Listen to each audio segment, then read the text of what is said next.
April 26. నీవెన్నడును నా పాదములు కడుగరాదని. యోహాను 13:8. ప్రభు అయిన యేసు శిష్యుల పాదములు కడుగుటకు సిద్ధపడి ఒక తువ్వాలు తీసుకొని నడుము కట్టుకొని పళ్ళెంలో నీళ్లు పోసి పేతురు యొద్దకు వచ్చినప్పుడు, నీవెన్నడును నా పాదములు కడుగరాదనే ఖండితమైన తిరస్కరణను ఎదుర్కొన్నాడు. ఎందుకు? ప్రభువు నుండి ఈ కృపగల పరిచర్యకు లోబడడానికి పేతురు ఎందుకు ఇష్టపడలేదు? ఒకవైపు అపాత్రుడననే భావన ఉండవచ్చు. ప్రభువు చేత సేవ చేయించుకోవడానికి తాను యోగ్యునిగా భావించలేదు.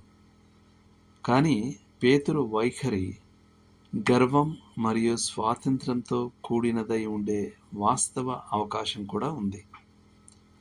అతను పుచ్చుకునే పక్షాన ఉండటానికి ఇష్టపడలేదు. సహాయం కోసం ఇతరులపై ఆధారపడటానికి అతను ఇష్టపడలేదు. ఇదే వైఖరి చాలామందిని రక్షించబడకుండా ఆపుతుంది. వారు రక్షణను సంపాదించుకోవాలని లేదా దానికి అర్హత పొందాలని కోరుకుంటారు.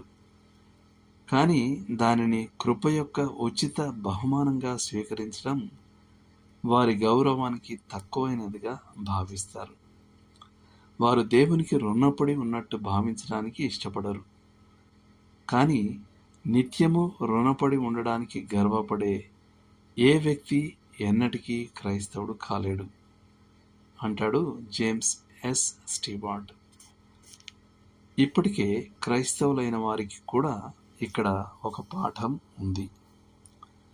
నిరంతరం త్యాగం చేసే విశ్వాసులను మనమందరం కలుసుకున్నాం. వారు ఎల్లప్పుడూ ఇతరుల కోసం ఏదో ఒకటి చేస్తూ ఉంటారు. వారి జీవితాలు వారి బంధువుల మరియు పొరుగువారి సేవలో కుమ్మరించబడతాయి. వారి ఉదారత గొప్ప ప్రశంసలకు అర్హమైనది. కానీ అందులో ఒక చిన్న లోపం ఉంది. వారు ఎన్నడూ పుచ్చుకునే పక్షాన ఉండడానికి ఇష్టపడరు. తమ కోసం ఎవరైనా ఏదైనా చేయడాన్ని ఎన్నడూ ఇష్టపడరు. వారు ఉదారంగా ఇవ్వడం నేర్చుకున్నారు, కానీ కృపతో స్వీకరించడం ఎన్నడూ నేర్చుకోలేదు. వారు ఇతరులకు పరిచర్య చేసే ఆశీర్వాదాన్ని ఆనందిస్తారు, కానీ అదే ఆశీర్వాదాన్ని ఇతరులు పొందడాన్ని నిరాకరిస్తారు. పౌలు ఫిలిప్పీల నుండి బహుమానాలను కృపతో స్వీకరించేవాడిగా తనను తాను నిరూపించుకున్నాడు. వారికి కృతజ్ఞతలు తెలుపుతూ అతను ఇలా అన్నాడు, నేను ఈవిని అపేక్షించి ఇలాగూ చెప్పుటలేదు గాని మీ లెక్కకు విస్తార ఫలము రావలేనని అపేక్షించి చెప్పుచున్నాను. ఫిలిప్పీలకు రాసిన పత్రిక 4:17. అతను తన స్వంత అవసరం కంటే వారి ప్రతిఫలం గురించి ఎక్కువగా ఆలోచించాడు. బిషప్ వెస్ట్కాట్ తన జీవిత చరమాంకంలో తానొక పెద్ద పొరపాటు చేశానని, ఎందుకంటే తాను ఎల్లప్పుడూ తన శక్తి మేరకు ఇతరుల కోసం చేయడానికి సిద్ధంగా ఉన్నప్పటికీ ఇతరులను తన కోసం ఏమీ చేయనివ్వడానికి ఎన్నడూ ఇష్టపడలేదని, మరియు ఫలితంగా కొంత మాధుర్యం మరియు సంపూర్ణత లోపించిందని చెప్పినట్టుగా చెప్పబడింది. తిరిగి చెల్లించలేని అనేక దయగల పనులను స్వీకరించడం అనే క్రమశిక్షణకు ఆయన తనను తాను అనుమతించుకోలేదు అంటాడు జె.ఓ. శాండర్స్.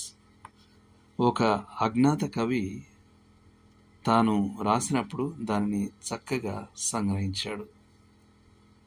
ప్రేమ నిమిత్తం ఉదారమైన హృదయపూర్వకమైన చిత్తంతో ఇవ్వగలవానిని నేను గొప్పవానిగా ఎంచుతాను.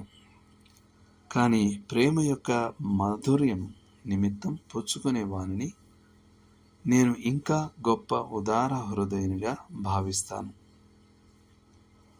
దేవుడు మిమ్మును దీవించునుగాక. ఆమేన్.